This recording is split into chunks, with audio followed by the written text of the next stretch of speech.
The Feast of Our Lady of Mount Carmel, linked to the very unusual history of the Carmelite order, is one of the dearest to Christian piety. Considering the wealth of biblical and mystical references attached to it, one could also say that it manifests in a special way the beauty of God's saving plan. Carmel, a name of Jewish origin meaning garden, or vineyard of God, is in the strict sense a mountain, belonging to the mountain range of the same name, at the foot of which stands the city of Haifa in Israel. It is mentioned in some passages of the Old Testament as a symbol of splendor and perfection.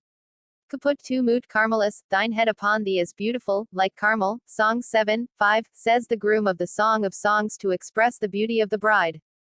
The glory of Lebanon shall be given unto it, the excellency of Carmel and Sharon, announces Isaiah in one of his prophecies about the coming of Christ, is 35. In this verse the fathers of the church have noted a reference to Mary, the mother of the Savior. Mount Carmel is also the scene of one of the most famous episodes narrated in the first book of Kings, where Elijah, the only prophet left to publicly defend the purity of faith in God, and persecuted under the reign of Ahab, c. 874-853 BC, challenges and defeats the 450 prophets of Baal, 1 King 18. It was the third year of the drought that Elijah himself had foretold to the king, as divine punishment for the continual offenses against the Lord and for the spread of the cult of idols.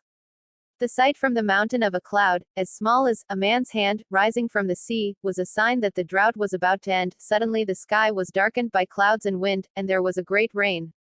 That small cloud was read by the ancient fathers as a prophetic image of the Blessed Virgin, who welcomed the divine Son into her womb, becoming a fruitful source of life and salvation for mankind. At Mount Carmel, according to tradition, the Holy Family stopped on their return from Egypt. In imitation of Elijah, from the dawn of Christianity hermits settled on the sacred mountains. As we read in the Book of Institutions of the first monks of Carmel, these hermits, in the year 93 of the incarnation of the Son of God, destroyed their ancient house and built a chapel on Mount Carmel, where Elijah saw the little cloud in prayer, in honor of this first virgin devoted to God. When the first Crusaders, at the end of the 11th century, reached Mount Carmel, they found some religious there who called themselves heirs of Elijah's disciples and observed the rule of Saint Basil.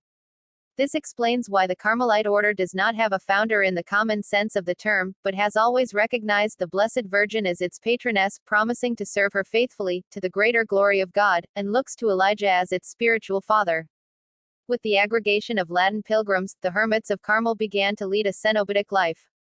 At the beginning of the 13th century they asked St.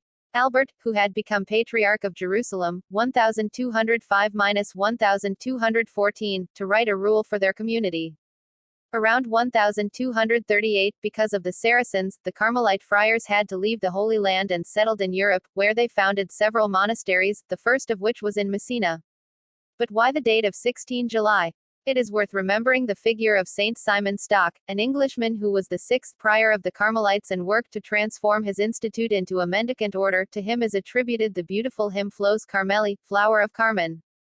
Well, as tradition reports, on 16 July 1251 St. Simon received the scapular from the Blessed Virgin, surrounded by a multitude of angels and with the child in her arms. Here is the privilege that I give to you and to all the children of Carmel.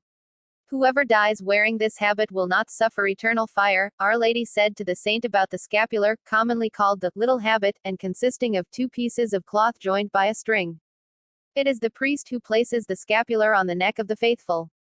And the latter, consecrating himself to Mary and placing himself under her special maternal protection, undertakes to imitate her virtues in order to one day contemplate the face of God.